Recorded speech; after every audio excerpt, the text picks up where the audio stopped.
Well, there is an appetite for all things Canadian right now. Just yesterday on the show, we heard from listeners who are buying Canadian to send a message to President Trump.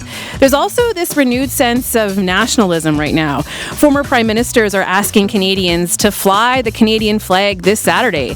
But does this Canadian pride translate to supporting the artists and producers who create Canadian content? Today on Blue Sky, we have a powerhouse panel of artists and producers whose work is consumed on both sides of the border. They'll share their experience, but we also want to hear from you. How important is it to be creating art through a Canadian lens? Have you been making more of an effort to support Canadian arts and culture? Email us bluesky@cbc.ca. Well, I'm not lying when I say we have a power panel. Zarka Nawaz wears many hats. She's an author, TV producer, and actor. Her latest book is Jamila Green Ruins Everything. She was the creator of Little Mosque on the Prairie and the producer and lead actor of the TV series Zarka. That production was filmed in Regina and is available to watch on CBC Gem. She is in our Regina studio today. Zarka, welcome back to Blue Sky. Thanks for having me. We also have Wally Dion, a visual artist of Saulteaux ancestry whose work has been shown all over North America. He's from Saskatoon, now resides in upstate New York, and that is where we have reached him today. Wally, welcome to the show. Thanks for having me. We've also got Kurt Dahl, who's a Saskatoon musician and entertainment lawyer. He has served as president of Western Canadian Music Alliance. He's with us today. Kurt, hello. Thanks for having me, Alicia. Good to see you. And then joining me here in our Saskatoon studio is Jan Martel, an internationally bestseller author. Life of Pi sold more than 15 million copies worldwide. It's been adapted into a movie and a Broadway production. Jan, welcome to our studio. Hello. It's good to have you. So you're all smart people, and this is kind of a broad question to start things off, but I want to hear from each of you what you make of this current moment we're in politically with the United States. You each have a unique perspective. Zarka, I'm going to start with you. What do you make of this moment? Oh, I'm just glued to CBC Radio every morning, watching all our ministers going to the U.S. en masse, trying to talk sense, to Trump and the American, politicians. It's just, it gets crazier and crazier every day, and I worry about jobs and our economy and our future. It is a very, very scary time for the economy here in our country. And as you take in all that news, are you thinking about it through the lens of a TV producer, like how your work is wrapped up in, I know you collaborate with people. Your work has appeared in both a Canadian market and an American market. Like, how are you seeing things through that lens? Well, because our dollar is, tanking because of what the Americans are doing, I wonder if the American producers are like, oh, now we can shoot even more shows in Canada because it's easier to come up here. And for them, ironically, this is it's making it easier to shoot American shows in Canada. For those who don't know, a lot of American shows are shot up here because of our dollar and because of the tax credits. So for them, it's a win-win scenario unless Trump was to start to target them. So for the entertainment industry in Canada, what I'm hoping for is that, when the next election happens, that the politicians don't start to cut funding to the bodies that fund Canadian television and film, because we will need that money to make more Canadian content. Because a lot of times, politicians don't look at that funding as important, but it's critical now more than ever, because if we are going to compete and have, a national profile on our streamers, then we need them to support us with increasing funding and making sure that we are, in a position where we can compete and we can afford to make our TV shows, because definitely the Americans are doing it here. Kurt, what are you thinking about in this moment, especially someone so connected to the music scene? What are your thoughts on this moment we're in with the U.S.? Yeah, I think it's incredibly protectionist and short-sighted, what Trump is doing. I don't think it even makes sense from an economic standpoint. And I echo Zarka's point that, right now is the time for Canadian creators, but also the public to really support Canadian, because those creators need it more than ever, right? And I think on the music industry side of things, that means, going to local concerts, supporting Canadian musicians, buying merchandise, like that money actually goes into Canadian musicians' pockets. I guess to some extent you could just stream more Canadian artists on Spotify, et cetera, but that doesn't really generate much money for those artists. And that money probably is also going to end up going to a U.S. label or U.S. manager if they're a larger artist. So go out, support local live shows, et cetera, and that money will go directly into Canadian musicians' pockets. I want to come back to some of the things you just mentioned there, like Spotify, and just like what are Canadian musicians to do when it is those big players that control so much of the market. So we'll come back to that, Kurt. Jan, sure. I'm curious to know what you're thinking about in this moment. Well, to be honest, I'm not entirely sure. It's so disruptive what's happening recently. It's hard to make sense of it. Just to echo, to respond a bit to what Kurt said, it is the case that in all times we should support local culture. That's obvious. We should in Saskatoon go to the Persephone Theatre, listen to the SSO. That's obvious. That's the sort of economic component of culture. But on a more theoretical level, as a result of what Trump is doing to the U.S., do we suddenly, from a literary perspective, stop reading American writers? Are we going to stop reading Barbara Kingsolver? I'm not sure if that is effective, or even if we truly want to do that, because it strikes me that art culture has always thrived on openness. Art is all about open communication, trying to understand the other. That's what every book tries to do, tries to understand the human condition. I don't think the human condition thrives by being put into walls. So, and purely on a practical basis, I just get the example of Barbara Kingsolver. She's probably published by Penguin Random House, which in any case is owned by the Germans. It gets very murky if you start trying to control who profits from what in culture.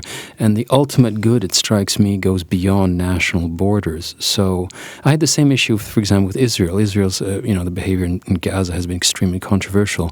Because of that, do we stop reading Israeli authors? Do we stop reading Edgar Keret or David Grossman? Or do we stop having to want our Canadian books published in Israel? I'm not sure what we gain by that. We don't gain by building walls. We gain by bringing them down. And also, let's not forget, this is a blip here. Trump is going to be there for another 3-4 years. Even in some kind of apocalyptic scenario that he gets reelected a third term, which is constitutionally impossible, at one point the man will die and the chaos will be too much, and we're going to settle into some kind of a new routine. Mm-hmm. And in any case, that new routine will be better for having access to the most wide-ranging culture possible. Interesting. Wally, what are your thoughts on this moment we're in, and how you see it from your perspective as a visual artist? Well, just carry on with what Jan was talking about with new routines, and I was just thinking about Volkswagen cars, and there was a special, somebody was talking about tariffs way back when one of these original tariff type situations where they stopped, the Americans stopped with the bringing in German, like Volkswagen, and there's like this kind of creating new pathways and new financial pathways. And I don't like why it was years ago. I noticed that down here in New York State, there's not very many. I'm from Saskatoon, and there's a ton of Volkswagen cars. Everybody's drives and not much down here. Lots of Subarus, lots of other kind of cars. But so when I saw that special a couple of weeks ago, and they were talking about the tariffs back in whenever, they had lasting impact on new pathways. I thought about that, and I think about now moving forward, if these tariffs change things in the arts, for me and whatnot, and for other visual artists, we'll create new. It's 4 years or whatever. It's going to be a 4-year, but they also say that tariffs usually stick. Okay, after Trump's first tariffs. Joe Biden kept the tariffs. You can't really get rid of, and usually they keep them. So whatever happens with Trump will probably stick, and then we'll just have new whatever. It'll be a new, last night, I was talking to a curator in Australia. So just kind of making new pathways. And I'm talking last week, I talked to a curator in Finland. So it's just kind of, we'll create a new pathway, you know what I mean? Yeah, and new connections and new places for your art to be seen and to be sold. I'm just curious, Wally, how tariffs could potentially affect the visual art world, because I think in the conversations we've had, we focused a lot on agriculture, on products, and I hadn't thought about it. They're going to think me they're going to drop like a brick. I live in upstate New York, but all of my sales are So I'm very much like a person. We talked about this, how I'm actually on the border. I ship my work across my car, and I do the import paperwork at the border. And I've done like very much like on the boots on the ground importing with the physical objects and paying the tariffs at the Canadian border and doing so all of my sales, 95, everything is in Canada. So already I feel that Canada supports me. Like it's always been that way. And my work has always spoken to the Indigenous experience in the prairies and the colonial experience in Canada. So I've had a lot of financial reciprocation. That's my bread and butter. Okay, so when these tariffs go and bringing my work across, and I pay 5% now. So this, if it goes up to 25%, and the brokers say it will, and it was going to before the 30-day pause, the brokers I was talking to, and they say when that comes in, yeah, it's going to be 25%. So when I bring a work of art across, I will be paying at the border. Yeah, I'll be paying an extra whatever it is, 25%. So it's going to be bad for me, really bad for me. Not good. Yeah. Zarka, you were mentioning just how connected the industries are, that a lot of American production companies come up to Canada to shoot. And I'm just wondering, even in your own experience with your more than one TV show, and like, wasn't Little Mosque on the Prairie first an American production? Remind me. No, it was a Canadian production. It was a Canadian production. Okay, but was it shown on an American network? It was bought by Hulu. Yeah. Okay. So just tell me from your experience in television production, just how intertwined the two countries are. Well, American shows do shoot in, bigger cities like Vancouver and Toronto because of the tax credits and because of the exchange rate. What that means is that a lot of Canadians, particularly crew and actors, get hired by Americans for their shows. And, the Last of Us, the zombie show that was shot in Calgary. So that was a huge boon for the economy there, for artists, for crew, because they were able to get hired and be able to make television shows, because our own... our country is smaller. Obviously, we're a country of, just over 30 million. The U.S. is 300 million. So obviously, a country that's 10 times bigger than ours has a bigger industry. And with bigger industry, those jobs come up to Canada. And Canadians are grateful for those jobs because we get employed. We just don't have the breadth of industry that they do. And then what about in the other direction? Like, I'm thinking about a new show like North of North, which is seen on CBC Gem right now, but it's going to be on Netflix. And I think of that in connection to how people are threatening to cut Netflix, cut Amazon, like to get rid of those American networks, but there's Canadian shows on there. So I'm wondering if you can speak to that a little bit, Zarka. Yeah, so that was funded by Netflix Canada. So there is an arm of Netflix that exists in Toronto that funds Canadian shows, and that was their mandate. And it was also funded by APTN. And for those who don't know, that is a streaming service that focuses on Indigenous content. And also CBC. So if you were going to want to watch a fantastic show like North of North, I would watch it on CBC Gem. If you want to cut your Netflix and download CBC Gem, which is CBC's online platform, or APTN, which is an Indigenous online platform. Those are two alternative platforms that you can watch Canadian content. I mean, all the Canadian channels out there like Crave, CTV, Global, they all have their own online streaming services. So if you want to cut Netflix or all the American ones, it's possible, and then pick up all the Canadian online streaming services. And I think it does make a difference, because then the ratings for these shows get higher, because everything is on an algorithm. People who fund these shows measure how many Canadians are watching. And if they get the numbers up, they can then justify a second season. Mm-hmm. So there are ways you can support Canadian television. The biggest way, to be honest, is by watching. But Zarka, here's my next question. Do you think people will take that action? Like, are people willing to cut HBO right now? And it's always been a struggle to get eyeballs on Canadian content in some ways. So do you think people will do it? I think people are tired of having a ton of streaming services and paying so much every month for like 5 or 6. I think there are a lot of free services like Tubi, Highball, Pluto, Roku that are coming out. River TV. I mean, there's a lot of CBC Gem. These are free services that are coming out. A lot of them are Canadian sourced. So if you do decide to cut Netflix, you can watch really excellent TV. If you're willing to watch commercials, which are going to happen anyway, even on Netflix, then why not go to these free ones that you see on television that are Canadian content? Kurt, what are your thoughts? Like if people were to cut Spotify, or I'm thinking about local bands who might have plans to tour through the United States this summer. Like how are musicians grappling with some of these things? Yeah, good question. So what I've seen, a couple things. First off, I work with a lot of festivals across the country, and what I'm seeing is a lot of festivals are they're booking more Canadian acts because, it's more a financial reason, right? Because the US dollar is high and the Canadian dollar is going to keep going down, I'm guessing. So to book, a band for $100,000 US, that's a lot more than $100,000 Canadian. So I'm finding more festivals are starting to book more Canadian. And of course, there's the side benefit that they're having a more Canadian lineup. And then secondly, I see a lot of my clients in bands canceling their US tours, and that's more of a political statement, right? Mm-hmm. So those as I mentioned earlier, those bands, they're foregoing, 3-4 months of touring and all that revenue. So if they're going to do a Canadian tour, those are the kind of bands that if you want to get out and support, it's actually going to make a big difference. And I agree with what Jan said earlier. It's not, I don't think it's a matter of not supporting US bands or European bands that are coming through. But if you, as a music fan, if you want to support more Canadian bands, try to get out to those shows, and it's going to make a big difference.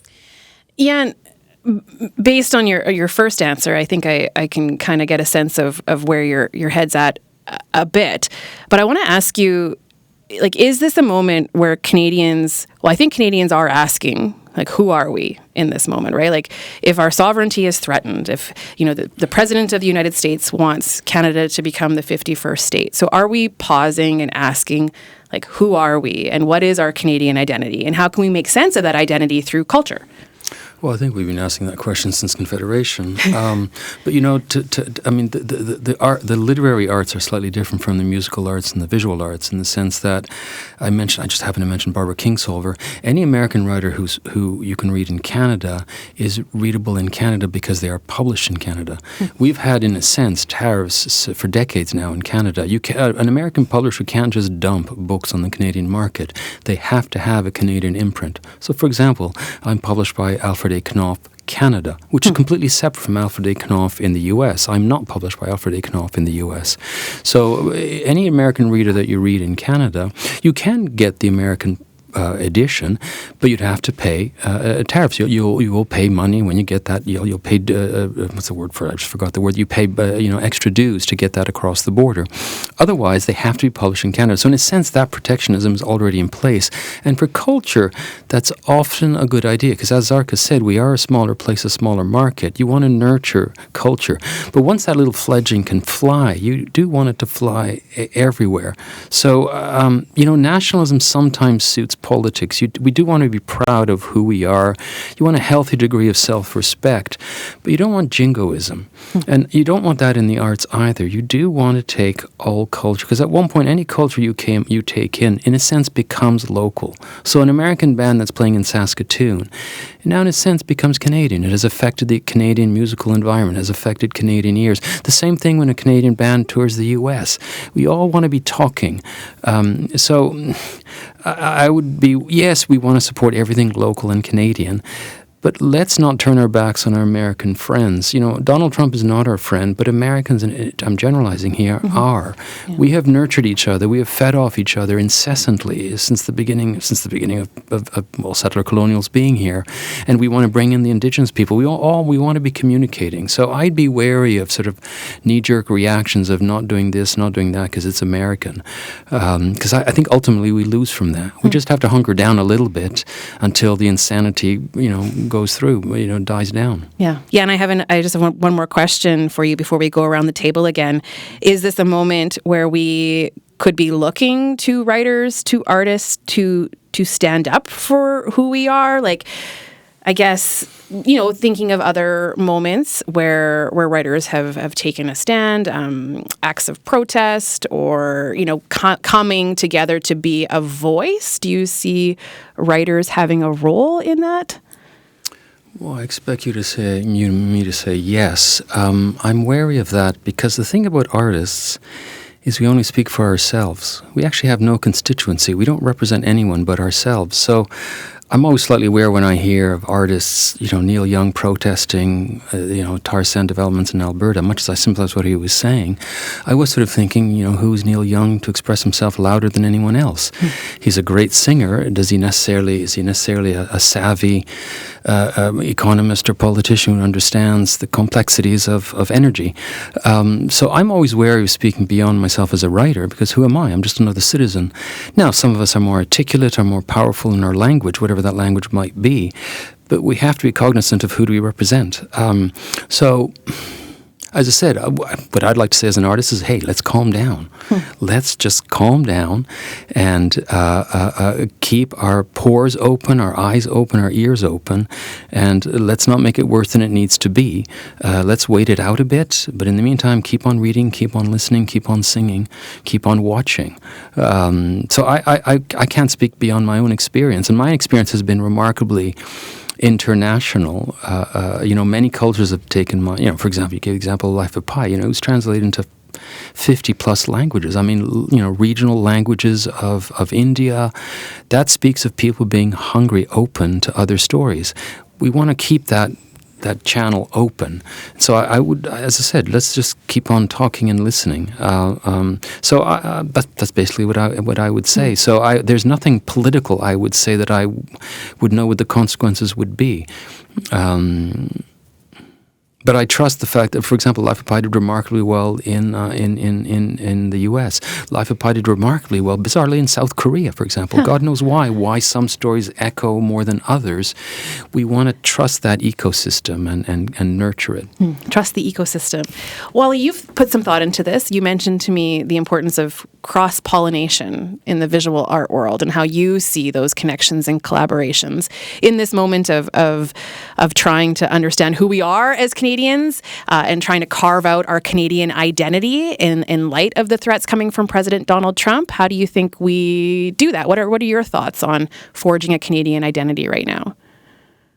Well, in the visual art, I have to once again just pick up where Jan is talking. In the visual art, we really have to stay open, and we have to be in communication with an international art conversation. And it just sort of, yes, we can have local, we can have like whatever they say, act local, think globally, or whatever.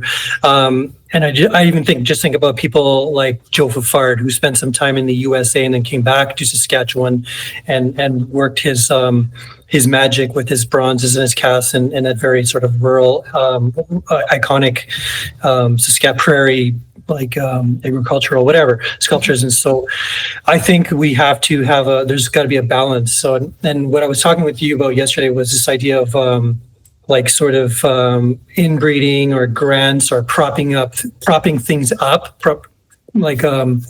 and just kind of things having the market deciding what's strong and what's going to survive and what's going to, and it's that kind of that way in the visual arts too. And so what shouldn't or what should exist and gets supported, and what doesn't and kind of falters away, or kind of what's weak kind of like the chaff or whatever, and kind of goes away or whatever. And so that idea, that competitiveness, I think we need that. And so I'm not sure if that's what Jan was saying, but that idea of like being insular, it's not so much in the arts. We can't have that. You have to have like museums in Canada and Saskatchewan. They're looking and showing work from other parts of the world, and they're like bringing that conversation to the local people.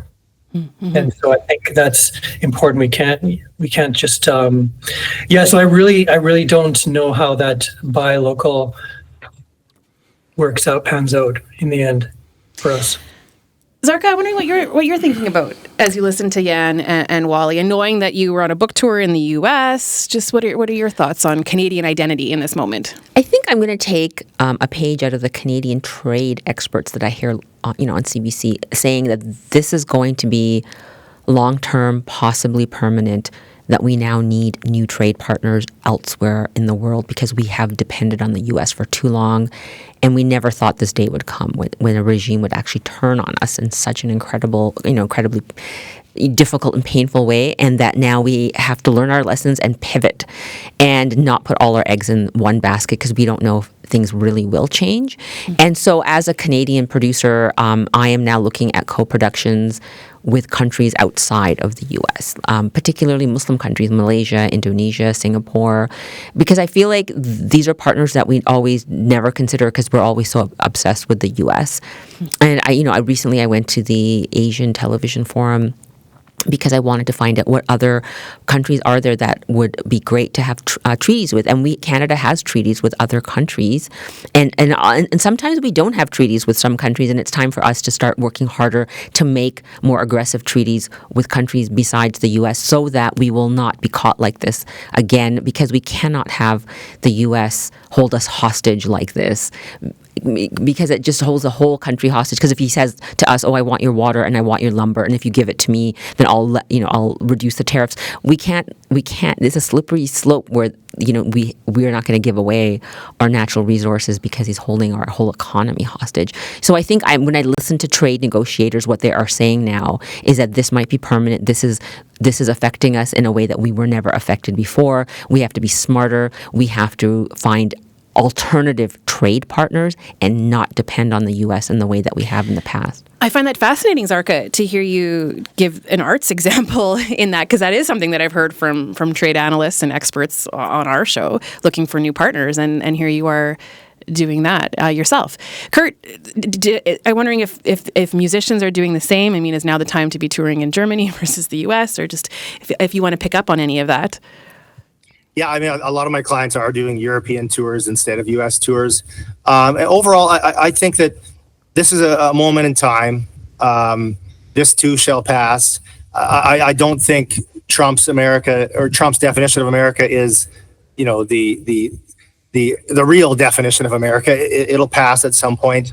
As far as artists out there, I mean, if you have a platform and you want to use it to speak out against these things or speak up and share your experience on this, and you feel like you have a desire to do so, I'd say do it. I mean, there's no obligation to Jan's point, but I mean, I feel if artists, I kind of like when artists speak out about these things, because if they don't speak up, all we hear is the narrative from the mega corporations that run the world, right? And or you hear from artists like Kid Rock. If Kid Rock can speak out against trans rights, then surely Neil Young can speak out against oil sands. And may the best argument win. For me, that's always Neil Young, of course. But I'm biased. I'm a huge Neil Young fan and not a Kid Rock fan. But again, there's no obligation to do that. But I love when some of those incredibly talented, creative people use their intellect and their creativity to speak out against these things and at least get people talking and people thinking about it. Yeah. And you said that you've got clients that are canceling their tours in the United States. Like that's significant. Yeah, I mean, I think a lot of it is really just they're taking a stance, and as you can imagine, a lot of my musician clients tend to lean on the other side of the political spectrum from Donald Trump. So they just don't want to go down there. And also there's a lot of crazy things happening in the U.S. that they don't want to be part of that, right? In terms of whatever's happening down there, protests, et cetera. So, but I'm seeing a lot more European tours. You have one client touring Japan instead of touring America. So there's ways to do it to get through this phase. And again, I do really believe, because I'm an optimist, that this is just a phase that we're going to get through. Those are hard decisions, though. Like that comes down to money and whether or not you feel like you financially can make a decision like that. Like that's not an easy decision to make. Hey, Kurt? Well, exactly. It's not just a hobby, right? This is their living. This is how they put food on the table. So that's where these, the real world implications of these tariffs really hit home.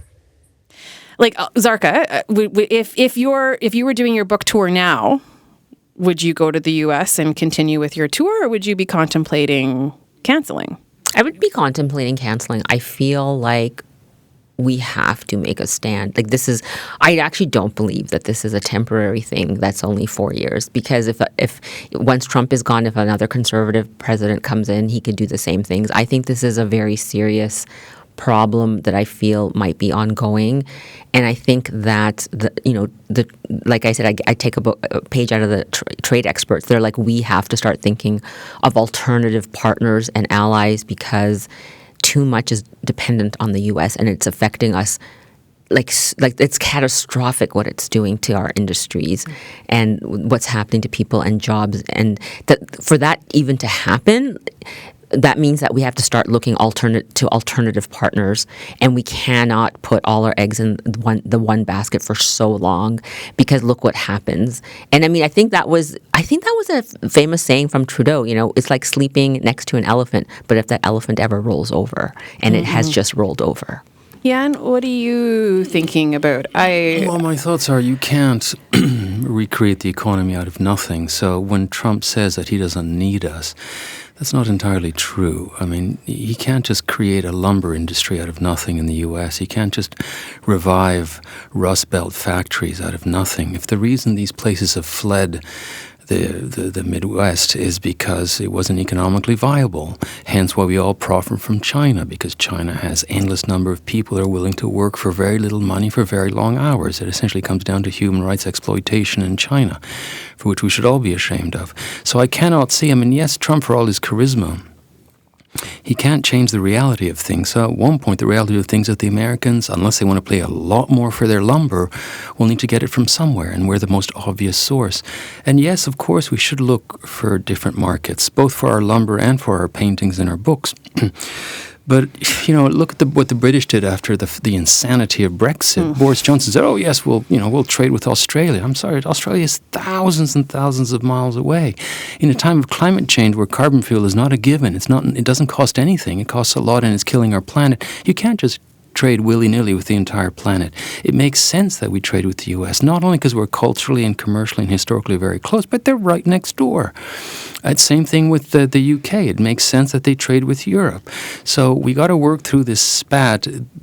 I don't think that it'll stay forever, because at one point I said it's not viable. That's why tariffs, from what I heard from all the experts, tariffs don't work long-term. They work short-term. They may create a market short-term, but long-term it's not viable. Hence why the openness of the EU, for example, for all the problems. And think of Europe. It's all these people, dozens of language. They're always at war with each other. They still, for the last 60, 70 years, have had the EU, an economic union that has made them stronger. It'll be the same with North America. We don't gain from division. So, yes, we should turn for other markets. And another thing I want to say is, whereas economics, cars, lumber, you can kind of quantify their value. It's extremely hard to do that with art. And to me, what's lovely about art is, barring certain instances of material art, like let's say a painting, art essentially is relatively extraordinarily cheap. Leo Tolstoy, a fantastic writer, really a luminous genius. You could buy his books for 50 cents in a used bookstore. You can't buy a Jaguar for 50 cents. You can't buy the lumber for a house for 50 cents at any time. There's something about art that's hard to qualify its value. It's incredibly valuable, and at the same time, it's dirt cheap. When you go and see a musician or a dancer or a painter, you can sort of say, well, the ticket was $20. Well, it was worth way more than that. It was a lifetime of work behind that choreographer or that painting or that book.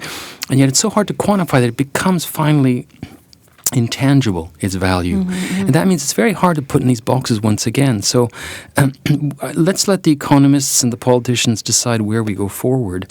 But as far as I'm concerned, as artists, we're always grossly underpaid anyway. So this is not going to change things, Considering the work that goes into books, paintings, and the scripts and all that, we're always grossly underpaid. That's never going to change, nor particularly should it. We don't want to become fat cats. But as I said, we have to trust that hunger for understanding in this world, and that is best responded to by open walls. In no way, by the way, I appreciate what Zarka said about alternate streaming services. Totally respect that, and in no way what I'm going to say now is a defense of Netflix. But one thing I appreciate about Netflix, which was never the case when I was a kid, when I watched TV, when all I was fed was American sitcoms, on Netflix you can watch shows in German, in French, in Spanish. I love that. See, there's a system that opened up, saw talent, and now it's multilingual. And that's breathtaking. I want that to continue. I want to see that continue.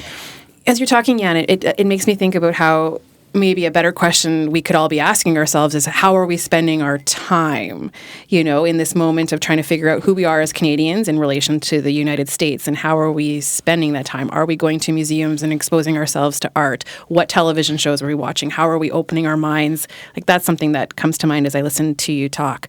Wally, I want to go to you because you are the only person on this panel who is living in the United States right now. And so I'm curious about the conversations you're having with American artists.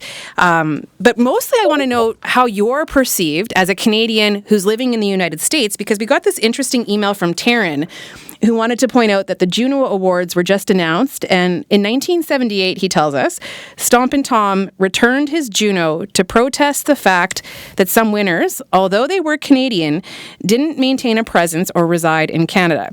So I know that you do a lot of work in Canada. Your collaborators are, you've done lots with Raimi Modern, all of that. But because you live in the United States right now, are you wondering at all how people might perceive your Canadianness? Like, is that a question, like how Canadian are each of us? And considering you live in the United States right now, how might you kind of tackle that question?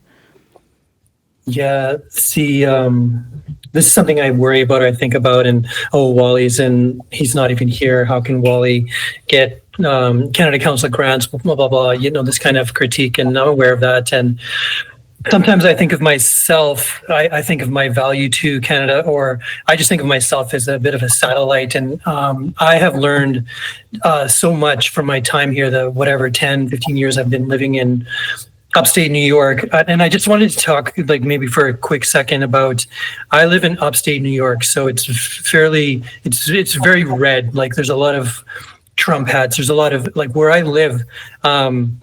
It's not like I spend a lot of time with people, talking to people, and sort of like, how people, they sort of really maybe like they demonize, or they just kind of like look down their nose at Trump supporters, or they kind of like say those people are uneducated, this and that, and all of this. And I've spent a lot of time here, and I've learned a lot. And I don't say I'm not.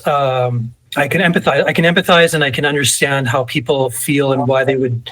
I don't agree with it, but I can understand why people would do or vote for Trump and this kind of idea. And I understand things. So I'm not. I don't know.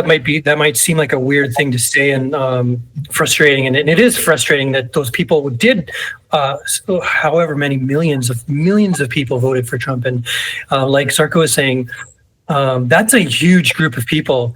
And they're not wavering in my experience living and talking with people down here. They're not shaky or kind of like, oh, I made a mistake.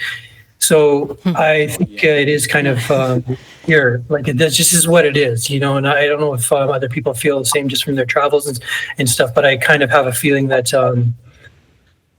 Trump isn't like the thing. It's actually a group. It's actually a system. It's actually a way of thinking in a group that is the symptom, and just the very kind of he's just the flower on top of the entire heap. If you kind of get what I'm saying, and that's I do. And then, Wally, how are artists responding to that? Because on one hand, you're talking to Trump supporters and empathizing with sort of where they're coming from, but you're also connected to the art world. So how are artists engaging with that? Here's the thing. It's kind of tied to that. Like what Canadians don't always understand. You may understand it. You guys, my fellow panelists, may understand it. But what most Canadians don't understand is just how much money is in America and how wealthy people are. Like when I went to grad school, or when I meet with people, you can be in a class where people fly home, like they fly back to Korea on the weekend, or like they're just millionaires, like people everywhere. You know what I'm trying to say? Like very, very wealthy people. And then we're in Binghamton. There's so much poverty, so many poor people, and it's just kind of like side by side. Anyways, the art market is so incredibly, there's so much money, and it's so driven and influenced and impacted by money. And that's what Canada has struggles with. I think Canada really struggles with the fact that they try to keep up, or they try to emulate or mimic and compete or conceptually engage with it. But what they don't always, or maybe they do understand, is that America has so much money, and people are buying paintings as investment. People are working like it's just a place sinking their money into art, and it's kind of like this So I've spent a lot of time here, and I've studied it, and I came here with eyes of glazed over, and now that I've spent this time here, I can see I really can see like with like how Joe Far went back to Canada, back to Saskatchewan, and how eventually I'm making my way back to the prairies, and all of my work is about Saskatchewan, and that is because I've seen the so-called the emperor and peered behind the curtain and looked underneath the Wizard of Oz. I've seen what it is, and it isn't anything other than it's just money. There's so much of it, and people are all my fellow artists down here, Americans, and they want to make it at the blue chip galleries. They want to be that, and I'm saying, what is that? Like, that's where I'm coming from now. Jan wants to say something. I just want to expand on one thing Wally said, and I agree with him, is that we shouldn't demonize those who vote for Trump. They presumably are voted for Trump because the system wasn't working for them. And one of the great problems with the U.S. is the appallingly unfair distribution of wealth. You have these multi-billionaires, and you have people who are in the developing world poverty, all in the same country. And clearly that is a result of why I don't think Trump will have the solutions, but I can see that the MAGA nation voted for Trump because they said, this is not, we're sinking into poverty, mm-hmm. something needs to happen. Mm-hmm. And unfortunately, the Democrats were too complacent. They didn't see the degree of urgency to it. But so the solution is not to demonize. You're right, it's not to look down and saying they're stupid or ill-educated. Some of them certainly are. But nonetheless, a person who's suffering is a person who's suffering, and they seek a solution. And if someone offers a facile solution like Trump did, or like Hitler did to the Germans in 1932, some people will go for that.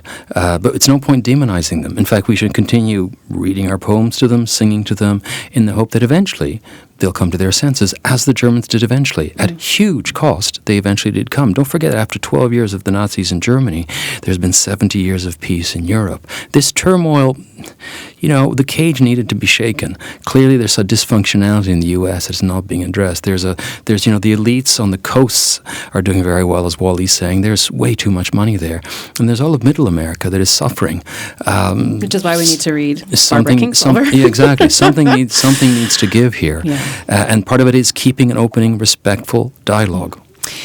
I want to go around just quickly to the others because we're going to run out of time. Zarka, a lot has been said, a lot of really thoughtful things. And I want to ask you what you see as the role of artists in this time. And you can talk about, as a TV producer or as someone who writes books, like what do you see as your role right now? I mean, I'm very committed to making Canadian television shows, and I'm very committed to making them here in Saskatchewan because it is harder here. Obviously, we're not Toronto, we're not Vancouver, but I feel like those of us who, have families here who are committed to the arts community, it behooves us to work harder and try as much as we can to create opportunities for writers, for actors, for crew members to, think about it, you guys, like Little Mosque on the Prairie and Corner Gas were the two biggest shows that came out at the same time in Canada, and they revolutionized the television industry in Canada. Look at how all those shows now that we see, Kim's Convenience and, Schitt's Creek, they came after those two shows. So Saskatchewan, I would argue, set up the Canadian entertainment sitcom industry in this country. And it just goes to show you that a small province that everyone underestimates can do the most incredible things. And those shows have gone around the world and they have showcased our country. If you can just imagine that, all those shows. And they started here and in this province because we believed in ourselves and we had support from the government. And so I believe that you can never underestimate yourself and think, oh, we're too small, we're in the middle of nowhere, we're so cold, it's minus 30. No, this is the province that created a television industry that continues to grow and prosper because before that, we didn't have a lot of Canadian sitcoms. For those of us who are older, we had King of Kensington, we had Beachcombers, but we didn't have massive blockbuster, international hits, the way we do today. And I feel that should give us confidence that we as artists can make things that can go around the world and showcase our country and who we are and our province and who we are. And there's never been a more important time to make art. Kurt, what do you think as a closing statement here? I just been thinking about the rules around CanCon and how we have to play Canadian music on Canadian radio stations, but then we've also got Spotify. I don't know. That's just some of the things swirling around in my head when I think of music. But what are some of your final thoughts? Yeah, well, I really hope that with whatever the next government is in Canada, that we don't see a stripping back of those sort of regulations, CanCon or factor funding, for example. Like, I hear this all the time with my musician clients. American musicians and record labels, they're always blown away by the fact that Canadians can access government funding to record music or record, create film, etc. We have that, and the U.S. definitely does not have that. And there's been some discussion of stripping all that back or whatever. I hope that doesn't happen because, again, as Zarka noted, we're such a small entity sitting next to the sleeping elephant. I like that. And we have to really, and we're so influenced by American culture, right? And we need the funding, the CanCon, all that to really allow our artists to have a voice that stands up against the American influence. And I'm guessing, final thoughts. I mean, I'm guessing the impetus for this power panel was that you heard from your listeners, Leisha, that a sense of like, what can I do, right? Like, what can I do to help? That sense of helplessness. And I think we've discussed this enough today, is that, really just, try to support Canadian creators as much as you can, not to the exclusion of others necessarily, but just get out there and support your creative people coming from Canada. I think it'll make a big difference.